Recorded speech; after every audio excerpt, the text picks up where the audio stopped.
Hi, everyone. Welcome to Active Self-Protection Extra. Today on John's Briefs with attorney extraordinaire Tim Forshee. Extraordinary. Yeah, we're getting to work on a case together. For the We are. first time, I love it. Finally got to hire. Finally had a case where we could afford it, and we're hiring it. And John is my expert witness, and I fully expect we're going to get the job done. So yeah, I think we will. We'll keep you in the loop on that. Yeah. No details at this time. Maybe we can get my client to come in and do an interview one of these days. Yeah. Once it's all over, yeah. That'd be cool. But on this particular case that we're talking about from the big channel, this is stupid on a high level. So we want to talk about the stupidity and remind you not to be this. To win the fight after the fight, you need help. After a use of force, I trust Firearms Legal Protection to help me win the fight for the rest of my life. From their 24/7 attorney-answered hotline to coverage for the use of all legal tools, Firearms Legal Protection has you covered. Get a discount by signing up at the link below. What you see here, I've sped this up for the sake of time.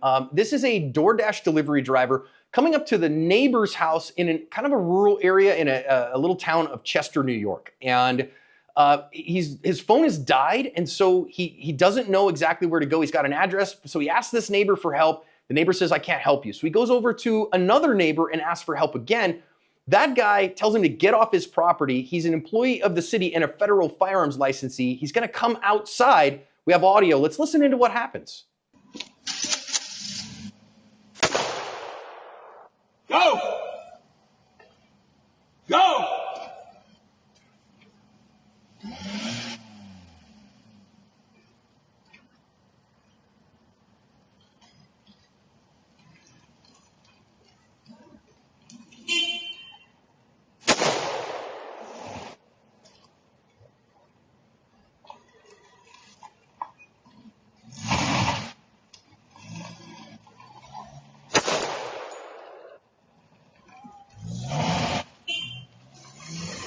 With either the second or the third shot, this man hit that DoorDash driver who immigrated to the US from another place at some point. He hit him, thankfully, not critically injuring him. That guy ended up driving home because his phone wasn't working, so he drove 12 miles away and then checked himself into the hospital. Now that you've seen it, stupid. Wow. I feel like this guy, he going up the river a while. Well, he ought to be. I mean, I want to drive over there and prosecute this guy myself. You know, and kick him in the gonads. I mean, wow. Yeah. On every level. I mean, exits his house. The guy clearly poses no threat. The warning shot. Then the shots at a guy who's looks like maybe 100 yards away. I mean, yeah, just staggeringly stupid. Everything that this guy did. You know, and he, like you said, he's got his emergency response, sling bag on with it's got 2 tourniquets and a couple of K rations, and I mean, just ugh. K rations. Yeah. It's got an MRE in there. Yeah. Wow. Yeah. Listen, I'm down with a bump in the night belt. Okay, Sure. I'm down with that. I think hugely stupid. If you think a guy outside your house is a threat of death or great bodily injury, Then definitely go out. Definitely leave your fortress and go out exploring. Yeah. Yeah. How many times have we seen? I have yet to see somebody exit their front door at a potential threat that ends well. Right. It's not going to end well. Why would you do I've that? seen plenty of people shot by the cops doing that with guns in hand. I've seen people do stupid stuff like you just saw. Or even let's say that it wasn't as stupid. Let's say the delivery guy was a threat and the guy did attack him and then he gets I had killed. to shoot him. Yeah. And it was a justified shooting. I still went out and got involved in a shooting. Right. Why didn't you stay in your house? Yeah. I went and got in an optional gunfight. Yeah. That's exactly it. Yeah. I've told this story before, but I'll tell it again. I once had I had my pickup truck stolen out of my driveway. Mm-hmm. It came back. He went across the border a few times from Phoenix, Arizona, and he was gone for a long 3-day bender. And then the cops found him in a parking lot here in Phoenix. He was a little the worse for wear, but we got him all fixed up, and the insurance company paid for it. Back in my driveway, a few months later, somebody else getting into my pickup truck. And I was like, not again. Not this time. Not this time, buddy. Went and got the 870 off the gun rack on the wall. Please forgive me for that stupidity, but that's who I was at the time. Okay?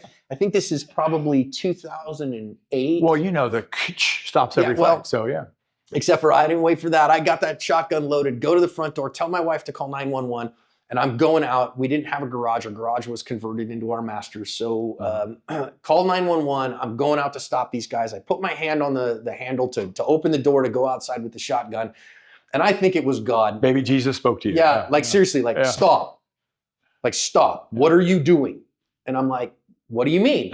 Like, seriously, like this is going through my head in a brief second. Like, seriously, like this is going through my head in a brief second. You are going outside to have an optional gunfight with an unknown number of people of unknown capabilities for the insurance deductible. Over the $1,000 deductible. Yeah, $1,000 deductible on your car insurance.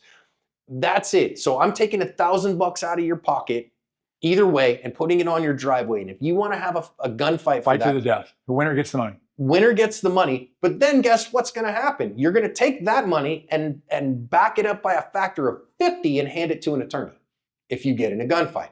And that's if you're lucky. If you're lucky. And the case ends in your favor, which it may very well not. So. But it offended me. It offended my sensibilities as somebody would take my stuff. And I go, and they might be better than you and you could die. Yeah.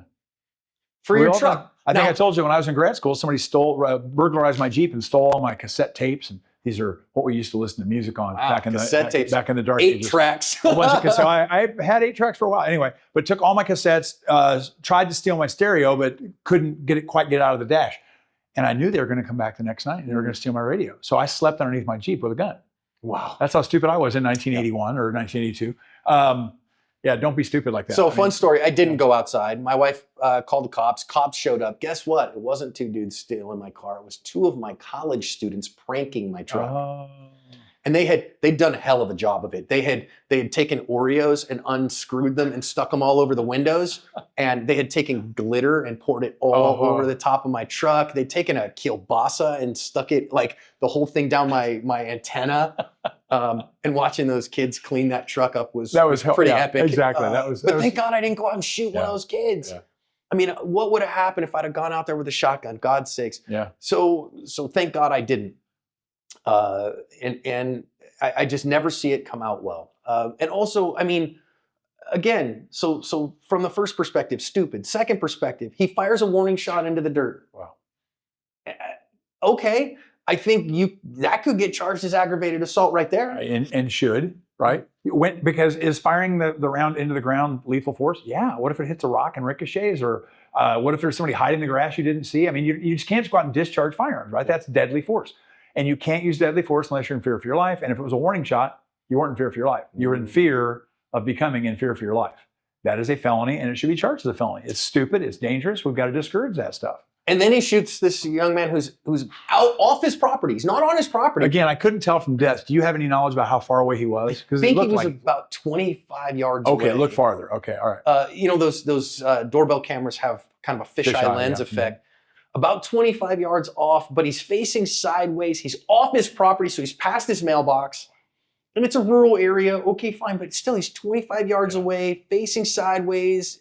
And then he pulls out and away, and that's when he actually shot him.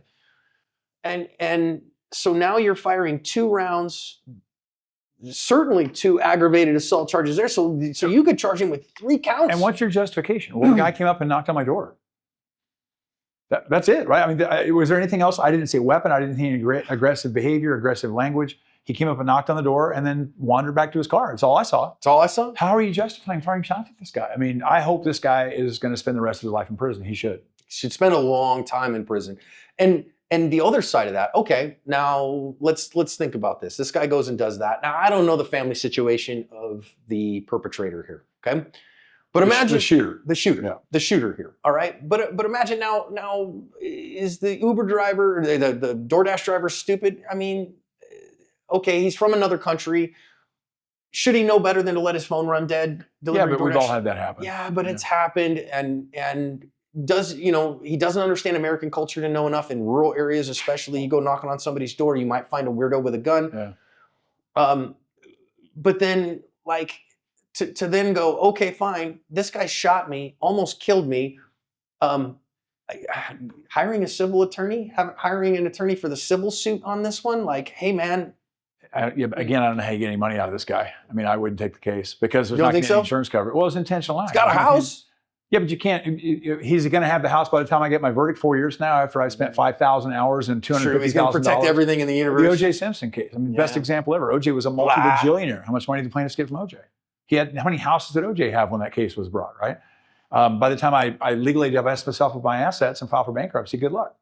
This is a good reminder to John, and therefore a good reminder to you. We don't script these, right? We just sit and talk about them. If you have coverage that has civil liability coverage attached to it, it actually opens you up to So I was lawsuits. just going to say, it's Doesn't one of protect the you. main reasons I prefer FLP over one of the main competitors out there. One of the main competitors offers this really attractive, juicy $2 million coverage for civil suit damages. And people love that. They lick it up. They run to that company. Well, these other companies don't offer that. This company does.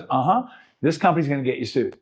These companies will not get you sued. Yeah. So that's, if you understand that. Plus, they also can charge less dollars for the premiums than these guys because they don't have to worry about paying that money out. So it's one of those things. It's adverse to what you would think, but it's the fact that you don't want that civil coverage because that now makes you a target. Yeah.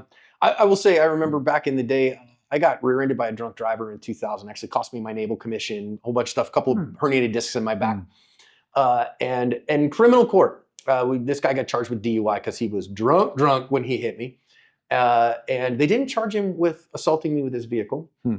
They did get him for the DUI. And the prosecutor had asked me, hey, Mr. Correa, do you have any criminal restitution? Now, you can take him to small claims court for other stuff, but any criminal restitution? I said, well, it ruined a couple things in my car, and then the car got totaled. I literally just bought this car, and they gave me like, $1,700 less for it than I paid for. It was a piece of crap. Oh, I'm amazed. I thought it'd be less than that. So well, I mean, it was a cheap piece of crap car that I bought used, and so it was a piece of crap I paid like $3,000 for, and they paid me like $1,300 back for it.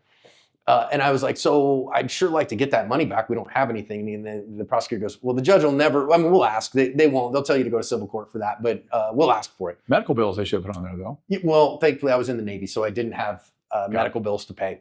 And so we get to court. I'm on crutches. I'm there. It is, he pled guilty. The judge goes, Mr. Correa, I see here that you've asked for, it was like $1,880, like $1,881 worth of criminal restitution. Is that correct? And I said to him, Your Honor, I'd either like that or 10 minutes alone with him in a room. Judge straight up, $1,881 ordered. I will grant your first wish. We'll grant you $1,881. That's where two wise men met, right there. So. Now, ask me, that was in, let's see, the wreck was January 16th, 2000. I think that was in April of 2000. He finally went to court. So here we are over 25 years later. Ask me how much of that $1,800 I've collected. True, yeah, exactly. $50. Well, that's something. I mean, $50. And a lot of jurisdictions make it part of your probation, so it stays on you. You're on probation until you pay it off. Well, but he goes, okay, I'm never getting off probation. Okay. Right, that's basically what he's done.